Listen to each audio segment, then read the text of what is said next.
At ayun guys, magandang umaga po sa inyong lahat. And what's up mga ka-Portcap? So andito po ngayon ang inyong lingkod sa may flea market malapit po sa 13th Street.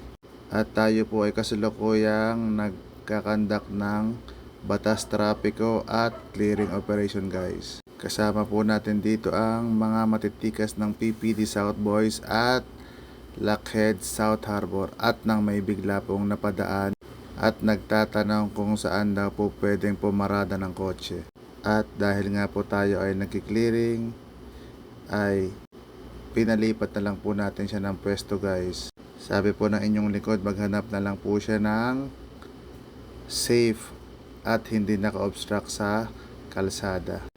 At ayun guys, kasama natin ang buong pwersa ng South kasama ang ating station commander. At mukhang fresh pa sa lumpia ang inyong lingkod sa mga oras na ito guys. Gawa ng maaga pa ito guys, hindi pa tayo natitirikan ng araw. At katatapos lang din nga po palang umulan, kaya basa ang lupa guys. So kasama natin si Sparrow at si Jaguar. Kasama na rin si SIC Estemo.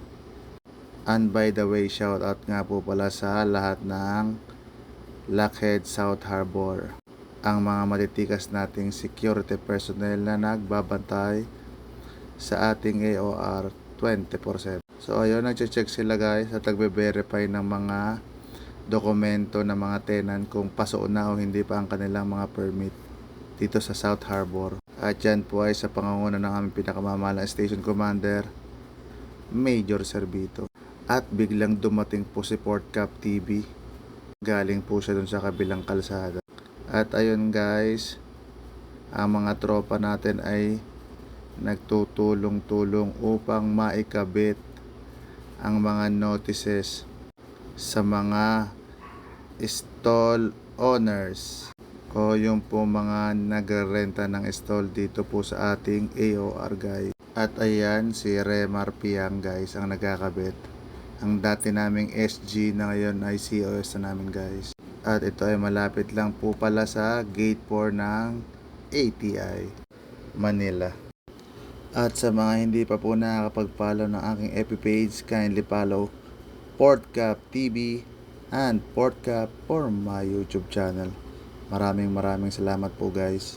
At shoutout nga po pala sa lahat ng Port Police sa buong Pilipinas. Mag-iingat po tayong lagi guys sa ating mga duty. At ayan po si Poging Baby Rabas, ang inyong lingkod maaasahan. At shoutout na rin kay SIC Lion at kay R2SG Paray. At ayun guys, thank you for watching and God bless po always.